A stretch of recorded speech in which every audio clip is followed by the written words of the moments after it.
Assalamualaikum warahmatullahi wabarakatuh. Shalom, Om Swastiastu, Namo Buddhaya, dan salam kebajikan untuk kita semua. Perkenalkan, nama saya Putri Tamarahati, NPM 2020-215065, selaku moderator pada presentasi kelompok 4 di pertemuan kelima. Dan pada presentasi kali ini, saya tidak sendirian, saya bersama anggota kelompok saya yang lainnya. Silakan kepada anggota kelompok saya yang lainnya untuk bisa memperkenalkan diri kalian masing-masing. Perkenalkan, saya Devita Amalia, NPM 2020-2012-00033. Perkenalkan, nama saya Rahma, NPM 2020-21-5009. Perkenalkan, nama saya Siti Nurrohana, NPM 2021-51-500045. Oke, baik, saya akan memberitahukan kepada kalian tema atau judul pada presentasi kali ini adalah penulisan kata. Apa sih itu penulisan kata? Apakah kalian tahu? Oke, baik, jadi penulisan kata terdiri dari dua kata, penulisan dan kata. Apa sih itu penulisan dan apa itu kata? Ya, penulisan adalah proses, cara, perbuatan menulis atau menulis. Sedangkan kata adalah unsur bahasa yang diucapkan atau dituliskan yang merupakan perwujudan kesatuan perasaan dan pikiran yang digunakan dalam berbahasa. Nah, kalian sudah bisa menyimpulkan apa itu penulisan kata? Jadi, penulisan kata adalah proses atau cara menulis yang mempertimbangkan unsur bahasa yang diucapkan atau dituliskan sebagai wujud kesatuan perasaan dan pikiran yang digunakan dalam berbahasa sesuai ejaan yang disempurnakan.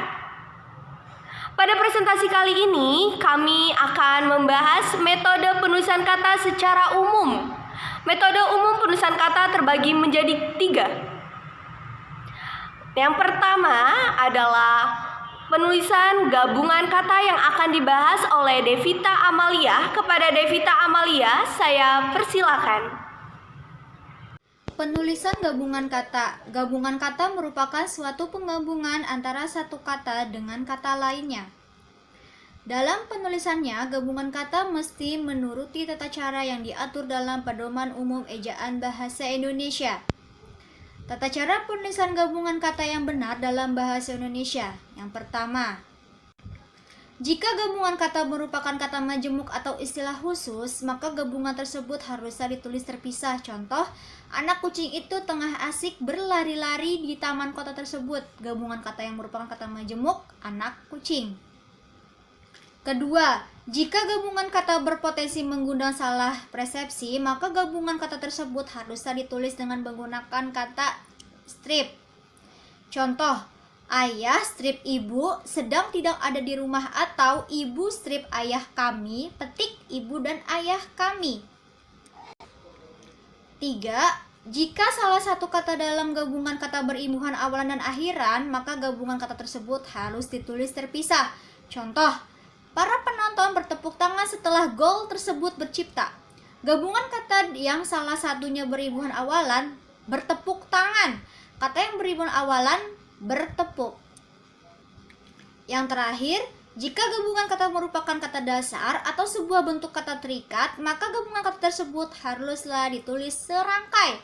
Contoh yang pertama, bus ini merupakan salah satu bus antar kota yang ada di Jakarta. Antar kota, bentuk kata terikat antar plus kata dasar kota. Contoh yang kedua, bisa dibilang kalau benda tersebut merupakan benda multifungsi, bentuk kata terikat multi plus kata dasar fungsi. Metode umum penulisan kata yang kedua adalah penulisan kata depan yang akan dibahas oleh Rahma. Kepada Rahma, saya persilahkan. Oke, baik. Di sini saya akan membahas tentang penulisan kata depan.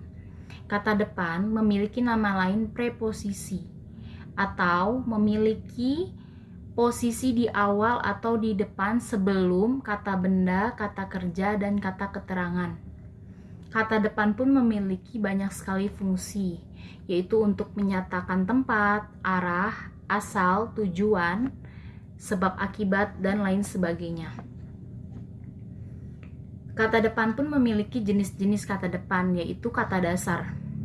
Kata dasar terdiri dari di, dengan, ke, oleh, pada, sejak, dan sampai. Lalu, kata depan memiliki jenis yang kedua, yaitu preposisi gabungan. Preposisi gabungan terdiri dari kepada, daripada, oleh karena itu, antara, sejak, dan sampai. Lalu, jenis kata depan yang ketiga yaitu kata berafiks. Kata berafiks terdiri dari bersama, beserta, menuju, menurut, sekitar, dan selama. Lalu, kata depan pun memiliki aturan penulisan kata depan. Dia mempunyai 3 aturan. Yang pertama, kata depan di, ke, dan dari itu tidak boleh disambung, tetapi dipisah dengan kata di belakangnya ketika menunjukkan arah, tempat, waktu, dan lain sebagainya. Contohnya, di luar itu di sama luar, di-nya itu dipisah, baru di luar, bukan yang di luar digabung itu, bukan. Jadi di luar. Nah, lalu aturan penulisan kata depan yang kedua yaitu aturan pisah ini dikecualikan untuk kata depan yang sudah lazim. Misalkan seperti kepada, daripada, dipukul, dan lain sebagainya. Begitu juga ketika kata depan diberi imbuhan atau bertemu imbuhan dari sebuah kata. Misalnya contohnya nih ya, dibeli, dibawa, dilepas, atau keluar. Itu semuanya digabung, penulisannya digabung gitu. Kayak kalau yang pertama kan tadi kan harus dipisahkan, di luar itu di-nya dipisah. Nah, kalau ini misalkan dibeli, dibawa itu digabung katanya. Lalu aturan penulisan kata depan yang ketiga yaitu ketika kata depan akan digunakan pada judul, maka penulisannya harus menggunakan huruf kecil. Contohnya ada udang di balik batu. Itu di-nya itu huruf kecil. Kalau yang lainnya kan huruf gede gitu. Jadi kalau misalkan untuk digunakan pada judul, jadi harus katanya menggunakan kata huruf kecil gitu. Lalu masuk ke fungsi kata depan. Kata depan memiliki banyak sekali fungsi. Yang pertama, untuk menyatakan tempat berada. Lalu yang kedua, untuk menyatakan perbandingan. Ketiga, untuk menyatakan hal atau masalah. Keempat, untuk menyatakan sebab dan akibat. Lalu kelima, untuk menyatakan maksud atau tujuan. Dan yang keenam, untuk menyatakan arah asal. Lalu yang terakhir, contoh kata depan. Yang pertama, misal Ani pulang kampung ke Jawa. Nah, itu ke-nya itu dipisah, ke Jawa gitu. Itu berarti masuk ke aturan penulisan kata depan yang tidak boleh disambung gitu. Lalu misal penumpang dipersilahkan naik ke pesawat. Nah, itu masuk ke contoh aturan penulisan kata depan yang boleh disambung. Dipersilahkan itu disambung gitu, bukan dipersilahkan, bukan. Nah, lalu contoh yang ketiga, penjahat itu dibawa ke kantor polisi. Sama, itu masuk ke yang aturan penulisan kata yang tidak boleh digabung ke kantor polisi, jadi dipisah ke-nya itu. Oke, sekian. Selanjutnya, untuk metode umum yang ketiga atau yang terakhir adalah penulisan artikel yang akan dibahas oleh Siti Nurrohana. Kepada Siti Nurrohana dipersilakan. Di sini saya akan menjelaskan mengenai penulisan partikel. Partikel atau lebih lazim disebut kata tugas yang merupakan pelengkap atau penegas untuk kata yang diikutinya. Partikel ini tidak memiliki arti jika dipisahkan dari kata yang diikutinya. Saya juga akan menjelaskan mengenai berbagai macam-macam partikel, yang terdiri dari partikel lah, partikel kah, partikel per, partikel pun, dan partikel tah. Saya akan menjelaskan terlebih dahulu mengenai partikel lah. Partikel lah biasanya digunakan dalam kalimat pernyataan atau kalimat perintah. Sesuai dengan ejaan yang disempurnakan, penulisan partikel lah menyambung dengan kata yang mendahuluinya atau kata di depannya tanpa menggunakan tanda penghubung. Saya juga akan memberikan contoh. Seperti ini. Ketika kitab itu diberikan, maka sang pemberi langsung mengeluarkan seruan, "Bacalah." Kita akan lanjut ke pembahasan yang kedua, yaitu mengenai partikel kah.